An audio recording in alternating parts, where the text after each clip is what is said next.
What's up, everybody? Thank you for tuning in to another episode of the CPA Zone, the podcast where we discuss tax strategies and accounting tips for entrepreneurs and real estate investors. My name is Ryan Pulis, and our company, the Pulis Group, offers tax planning and advisory services for entrepreneurs like you. Whether it's bookkeeping, tax planning, or CFO services that you're looking for, we've got you covered.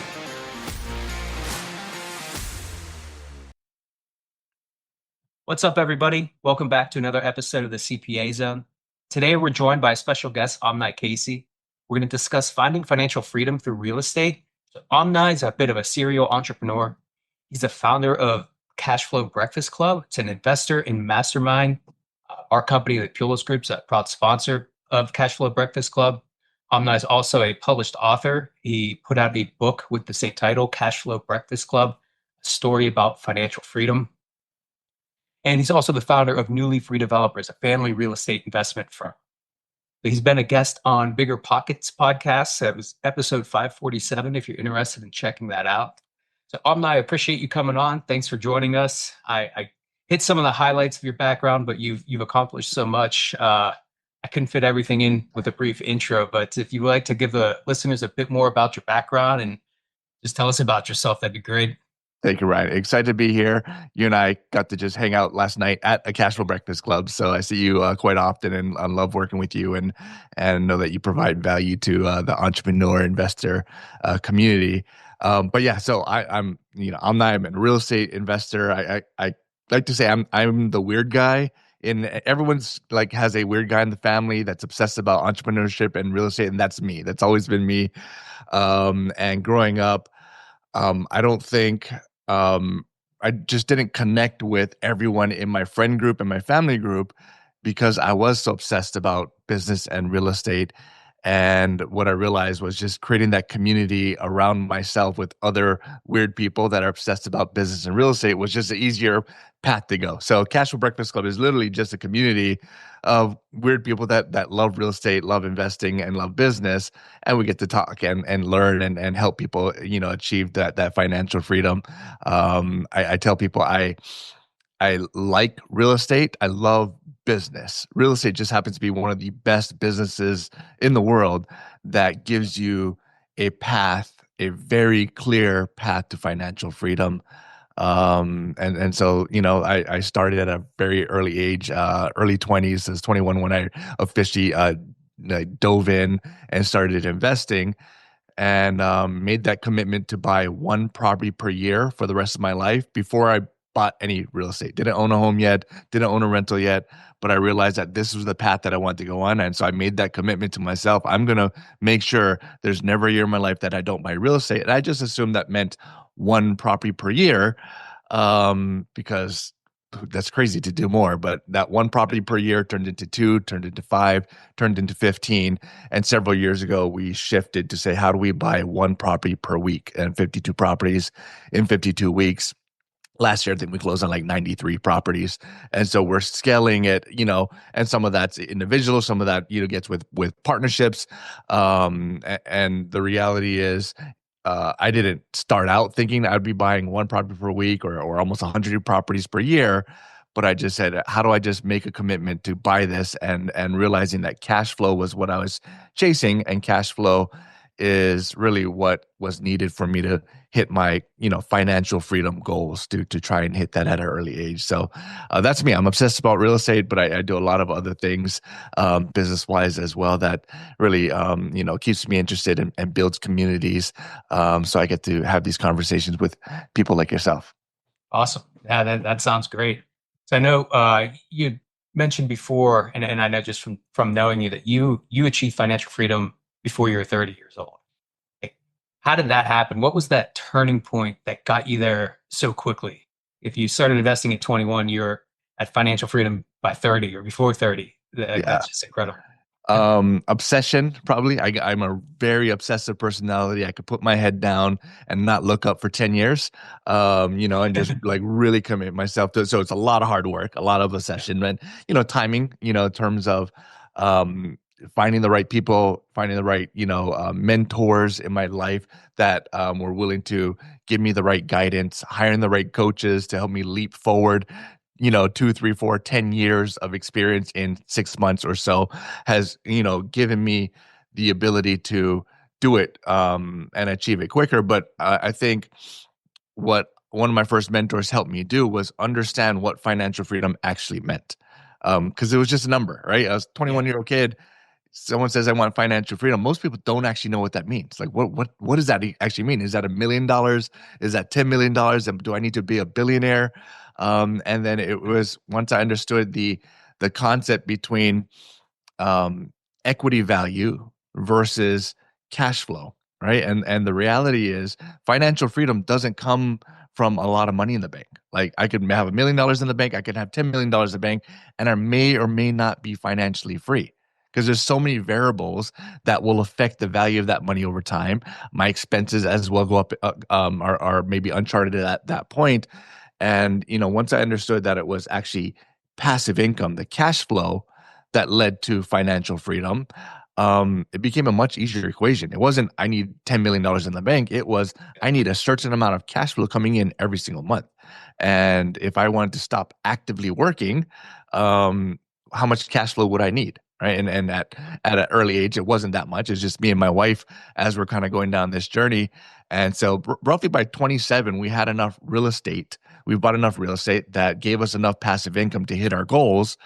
Now, that those goals have increased over time. So once we got there, we said, okay, do we want to expand our lifestyle? Do we want to move? Do we want to add expenses? The more kids you have, the more expensive it gets. And so that number expanded and expanded. And so we kept growing beyond that initial goal. But I kind of dedicated my 20s to that. I just put my head down. I said, I'm like going to figure out how to hit financial freedom. Um, the idea of being retired was so like weird and unappealing to me. And for whatever reason, I grew up in Hawaii. I'm like, all right, we're gonna live on the beach. We're gonna go surfing every single day. Um, and the funny thing they don't tell you about financial freedom, at least chasing it at an early age, is once you get there, you look around and you're like, what the hell am I gonna do now? Like, and I literally was depressed for almost a year. Depressed is the right word, but I was in a funk. Like I didn't know what to do with my life. And like I was not built for retirement. And so I ended up building new businesses, ended up shifting in real estate, coaching and services and things like that. And I realized I wanted to continue to build. And I've attempted retirement twice now. And both times have been probably some of the darker periods in my life. So I just realized that I'm not meant to be fully retired. I like the freedom that it provides me. We travel around the world more than half of the year. We're traveling. I come back for my communities and coaching and trying to make an impact where I can. But the real estate investing allows us to be remote and be able to do that from. We were just in Greece, from Dubai, from Hawaii. We closed deals in each of those locations while we're in each of those locations, and still able to make money and grow our portfolio from afar. Awesome. Yeah, so that I've heard others say the same thing. You get to this financial freedom point, think you're gonna sit on the beach and sip mai tais, but then you find out you get bored pretty quickly. Yeah, and it's probably like you mentioned, you have this obsession with building businesses and investing in real estate, so you can't sit still very long, and you end up keeping busy. But I'm sure that that peace of mind, knowing, hey, if I wanted to, I can go and do whatever I want, take my family and just relax. Is that's got to be incredible. So. Yeah, um, it's freedom. It's freedom of time. Like so, for example, we spent a lot of time in Florida. We split almost a year there back and forth between some of our properties. And just yesterday, the plan was for me and the family to fly back here. And the reality, my wife was able to make a decision like, you know what, we don't want to go back yet, we're going to stay here another month. And like, but like they have that flexibility because we had that property, or we have properties that we can go to, and we're not tied down by a physical job or commitments or anything. I mean, I'm tied down because I come back and I want to be involved in the communities that I have, so I had to fly back by myself. But they made that decision, they have that freedom, and I love the fact that they have that freedom to be nomadic if they wanted to, put down roots somewhere if they wanted to. On a whim, she might say, all right, well, let's move to this area. all right, that's, sure, we can move to that area. Let's think it through. No, we don't have to think it through that much because we have a property there and there's nothing really tying us down. So we're in a kind of freedom phase of our life of a lot of travel and maybe relocating and then kind of figuring out how we're spending our time in various areas. And that's an interesting and rewarding time for me and my family. But it's, after years and years of hard work to Yeah. get us to the position to have that freedom. Awesome. Yeah, that I'm sure nothing's that easy. It's a lot of people think I just park some money here in real estate, cash flow is going to come to me. So that kind of leads me to my next question: is like, where do you see most investors? They have this goal of financial freedom, but not everyone makes it there. Where do you see people kind of go wrong when they're chasing this financial freedom goal? I think they're just not consistent enough. If you literally just bought one property per year that was cash flowing and you've kind of followed a cash flow metric, you'll get there through financial freedom. Can you gain a lot of wealth by not chasing cash flow? Absolutely. You can buy properties that don't cash flow. The market goes up, and if you time it correctly, then you're able to pull out some of that money. But once again, we talked about this at the beginning. You can't really eat your equity. Like, so I know a Right. lot of people that have a lot of equity or have a high net worth, tapped into assets, but they can't really pull it out. It's not liquid. If you want to eat, if you want to live, you need that cash flow coming in. So it's really focusing on that cash flow. And so too many people get distracted by, let me buy this type of property that's not really going to cash flow, but maybe next year I'm going to get some cash flow. So I tell people, get your cash flow first, like your first two, three, four, five, six properties. If you focus on cash flow, making sure it's cash flow positive, after paying a property manager, after setting aside reserves, right? And those are not easy deals to find. They're not impossible to find, but you need to put in work. You need to probably set up some systems. You need to figure out, can you get some off market properties? So there's a lot that needs to happen. And when you're comparing it to, let's just say, the alternative, like investing in the stock market. The stock market's so easy. Let me just push a button and buy more stocks, right? So I'm not looking for an off-market stock. It is what it is. And so because of that, there's just far fewer people that are actively treating real estate like their financial freedom or retirement plan, because of the amount of work and or specialized knowledge that you need. And so what we're trying to do with the Cash Flow Breakfast Club and coaching and everything that we do is, how do we get as much of that specialized knowledge out to make it more normalized so more people have that option to unplug from the stock market if they want to unplug from the only other options out there, and realize that real estate is ultimately the best option once you know how to do it. Yeah, yeah, totally agree. Yeah, I know you've mentioned before, kind of living your life in decades. You kind of get the freedom, then you build the wealth, and then you build your legacy. I think that's huge and good advice for everyone. Focus early on, get that cash flow in place, and really just kind of go all in on it. Focus, because if you do it part time, anything you do part time, it doesn't, whether it's real estate, running a business, even if you're an active investor in the stock market, you're not going to get the results that you would Yeah. if really you got to focus and really just dig into it. Yeah. So something I don't talk about enough, and I've been, every time I talk now, I'm like, I got to bring this up because my financial freedom investing phase, that was my grind phase. Um, but I made a lot of money as like I made active income, not just passive income, right? So, me becoming a real estate professional was one of the ways I made active income. And so I don't talk about that a lot because it's not the most important thing. Your active income is not the most important thing. Passive income is. But to get passive income, you need an active income. So I tell people, grind, get really good at making money somehow.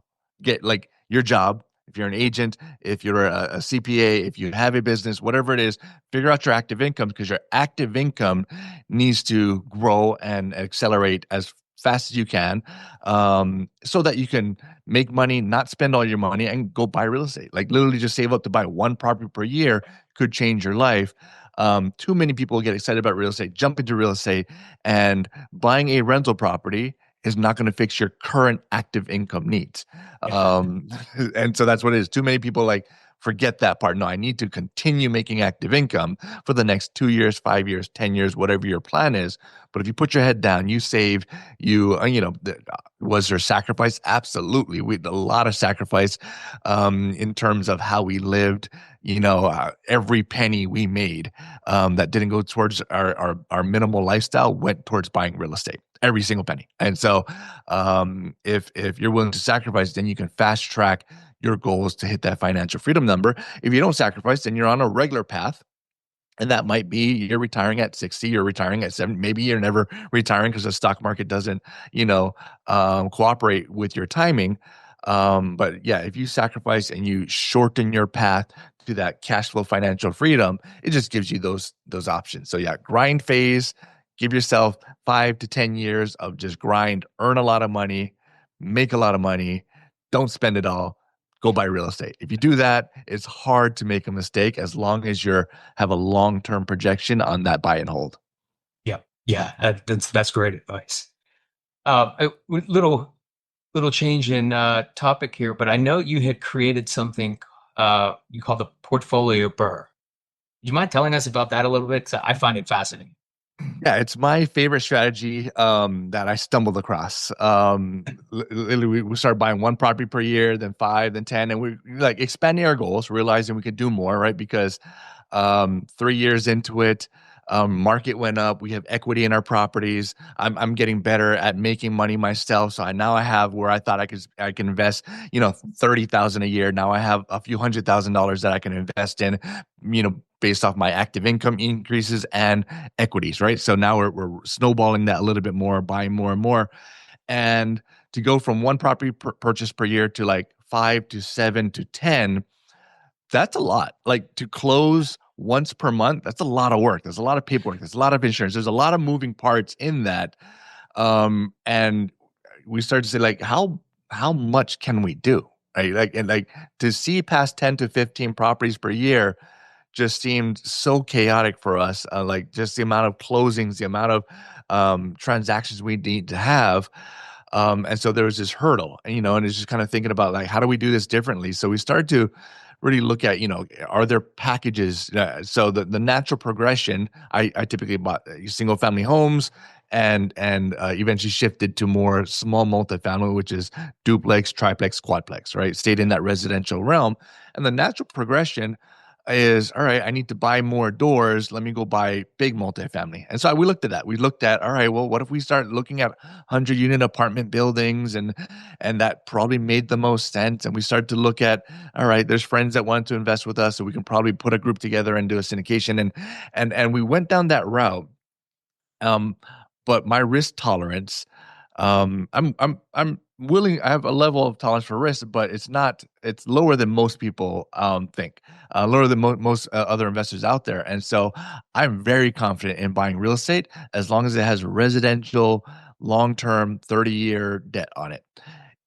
The commercial route that we were going, and if I'm going to buy a 100-unit apartment building, there's no 30-year fixed commercial debt on it. It was 3-year balloon payment, 5-year balloon payment, 7-year balloon payment. And I've never dealt with that before.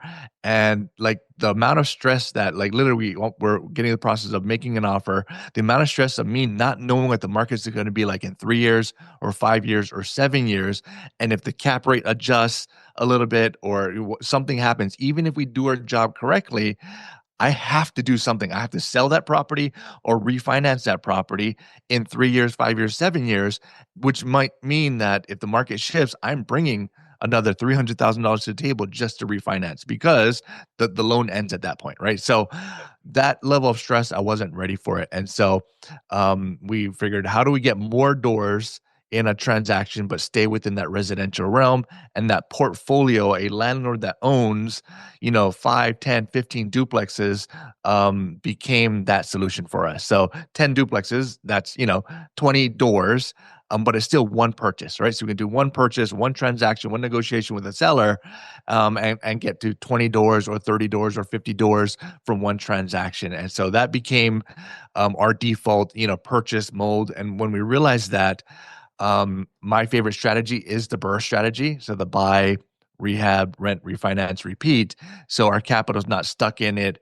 All of our capital is not stuck in it forever. And we're able to get most, if not all of our capital back, if done correctly, within 6 months to a year. If I bought a multifamily property, like a 100-unit apartment building, as an example, I can't sell off the units that are on the bad street. Like, let's say there's one street that doesn't rent well because it's facing the highway or whatever. I can't sell those off and keep the good units. Where when I bought a portfolio, like I bought everything from those landlords. I get a discount because of that. I'm giving them a quick exit, so I get this bulk discount. I'm often buying with tenants, and when you buy with tenants, you get a discount as well, typically because you're taking on risk every time you take on someone that's not your tenant. But there's often properties in a portfolio of, let's just say, 10 properties. There might be one or two that I don't really want. Like, I don't want their single family home. I want the multifamily homes, but I agree to buy it all anyways. Just that's why I'm getting the discount. But I can offload one of them or two of them. I can wholesale it or fix and flip it and sell those off, recapture some of my equity of the overall purchase by offloading one or two of those. And then the rest we're just stabilizing, whether it's renovate and refinance, whether we're it's vacant and we're filling it up with a tenant there and refinancing, or whether we are just getting market rents up to what they should be. So over, it's not quite 6 months, but over, let's say, a year to 15 to 16-month period, we're often able to do a BRRRR cycle on a portfolio and be able to wash, rinse, repeat, and continue to do that, pull our equity out. The lower the interest rates are, the easier it is to go through that cycle. So it slows down, as the rates are. Like, do I really want to refinance now at 8.5%? Probably not. But it's a process that we've been doing for. It is 90% of the purchases that we do are portfolios now. So it allows us to hit our numbers, our 50 per year or 90 plus per year numbers, with just really a handful of transactions. Awesome. Yeah, that the risk you mentioned on doing that multifamily when you're looking to get into that space, that's what's hurting so many of the Yeah. big syndicators right now. Yeah. These refinances are coming due, and the interest rates are much higher than what they modeled. So that was a smart move. And this portfolio burst strategy, that sounds awesome. I'd never heard of that before until you started talking about it. And And I've been talking about it for a few years now, and I've yeah, I've helped a lot of people learn how to do it. The reality is, I haven't seen anyone really attempt it because it's work. It's a lot of moving parts. It's like yeah, it's hard, but I like it because it's hard. It's not hard. It's complex. There's so many. There's no calculator. Like I'm like the master at making calculators and spreadsheets to analyze yeah, things. There's no calculator that can just analyze a portfolio burr. Like, so it's literally three or four that's combining them because there's so many dimensions to how it works. So I tell everyone, I think everyone should be doing it. But the beauty of it is, I'm in this weird niche space. I'm not competing with someone looking to buy one or two properties, right? Because there's a lot of competition in that space. The vast majority of entry level investors, that's what they do. And I'm not competing with the big hedge funds buying up apartment buildings. And so there's not many actual buyers buying these small to mid-size portfolios. So that makes me very valuable to a landlord that has 10, 20, 30 properties that really just wants to offload it, versus selling them one at a time. To sell one at a time, 10 to 15 to 20 properties is probably going to take several years for them to sell off that portfolio versus being able to sell it in 30 or 60 days to me. yeah. That makes sense. Awesome. Well, I did want to pivot again just to we do try to cover tax and accounting stuff for real estate investors on this. Wanted to ask, over your investing career, have you had a favorite tax strategy it's kind of like your go-to move, like when you're buying a property or a portfolio? I think Yeah. Good timing for this with 100% bonus depreciation coming back. I don't think there's anything more beautiful than that. right. So there's a couple of things. So I call the nomadic investing strategy, right? So that is you being willing to move yourself multiple times. Or I'm a big proponent of house hacking. Even if you're not going to house hack, if you buy a home, maybe like a live-in value add flip almost scenario over 2 or 3 years, every 2 or 3 years you can move Yeah. and you may have added value for a rental property, or you're able to cash in on that equity, capital gains free, right? $250,000 for that homeowner's exemption, or 500 up to $500,000 if you're a couple. So that is like just free Yeah. money, free wealth that everyone should do no matter what. Like, even if they're not serious investors, they should figure out, all right, how do I, be comfortable with, trading up my primary residence, and I don't need to do a 1031 for that. Like, it's literally Yeah. just, if I'm going to sell it, it's free capital. If I don't want to sell it right away, I have up to 3 years to kind of make a decision after I move out. Maybe I'm renting it for a while, see what the market does, but within that 3 year period, because if you sell it and you live there for 2 out of the last 5 years, when you move out, you have this no capital gains scenario. So that's a beautiful scenario. But for beyond your primary residence, you've been able to take 100% bonus appreciation, do a cost segregation, and it's gotten easier and easier. There's been more and more resources over the last few years that have come out to simplify that process. And so it's so important to have a tax strategist to like plan out and just say, okay, here are my taxes, or here are my estimated taxes. What can I do this year, next year, the year after that, to try and reduce that as much as possible or down to zero? Yeah. And, real estate professional status is a blessing for me and my family. We've benefited from that. And then, the short-term rental loophole for those who don't have that real estate professional status, being able to do that and really get a 20, 30%, off of the purchase price in terms of a write-off, possibly directly against your tax liability is pretty amazing. Yep. Yeah, it really is. That real estate professional status with a cost seg study and bonus depreciation is kind of like that trifecta strategy Yeah. for taxes. And like you mentioned, It's short-term so rental can't qualify as a real estate. Yeah, we used to do one-on-one coaching and small group coaching. I have when I last time I retired, my wife wanted me to get out of that just because I love doing it. It consumed all my time, and so we stopped. The last time I like consistently did coaching, one-on-one coaching outside of like the communities that we run, was over 7 years ago, and it was in the period where we had 100% bonus appreciation. And the program was help people buy their first property or second property, or whatever it was, but take them through the cost seg and put them on this path to like, all right, I'm buying it. Yes, I want cash flow, but let's say I don't want to say cash flow is not the most important thing, because it is, but you buy a rental property and that $200 a month or $300 a month or whatever it is not going to change your life right away. You need 10 of those to really impact your life. But if that $200 a month and it's a $200,000 write-off Yep. this year on your taxes, which might mean you pay zero taxes, or reduce your liability drastically, that might change your life, because that might mean you're buying another property because of what you just saved, right? So that coaching program was, we phased it out once bonus appreciation started to phase out as well. But like this year, I've got a lot of people are like, all right, we need to bring that back. So we're looking at actually bringing that back now that the Okay. bonus appreciation is back, and kind of is take people through this 5 month coaching program. And let's buy this property, let's do this cost seg together, and let's go through and make sure that you get bonus appreciation either as real estate professional status or using one of those loopholes out there. So I'm trying to convince my wife as we speak to allow me to get back into that maybe at least once, because it's something that we enjoy doing. But the bonus appreciation is just such an impactful thing, and we have it 2025, we have it. So let's take advantage of it. Yep. Yep. Definitely. Well, I really appreciate it. We're coming up on time. It's been a great conversation. Have to do it again sometime. Absolutely. Anything you want to throw out there or plug before we go? I have your info. We'll put everything in the show notes. But if there's anything else that you want to drop out there, please feel free. No, yeah. So Cashflow Breakfast Club, it's free. We never charge for anything at the Cashflow Breakfast Club. Show up if you're in the Northern Virginia, DMV area. We have a handful. We're expanding throughout the U.S. So depending where you are, reach out, and cashflowbreakfastclub.com. You can find us there or on social media, and try and connect you with the local club there. We do travel events, travel masterminds as well. So if you like to travel, we just went to Greece. We went to Dubai. We went Dominican Republic a few last year as well, and do many entrepreneur masterminds. So it's all about community. We're trying to find weird people like us that want to live life and enjoy life, and hopefully build something pretty exciting. So just reach out, and happy to be any service that we can as people are taking that investment entrepreneurial journey, even if it's the beginning steps. We want to be there to try to help you do that. All right, awesome.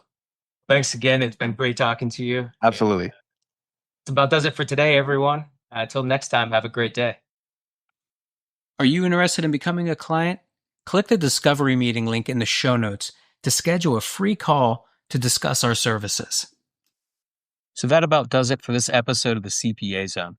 Thanks for listening, and I hope you found something valuable that you can take away.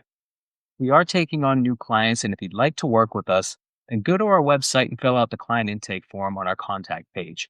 This can be found at thepulicegroup.com/contact. That's ThePulicegroup.com/contact.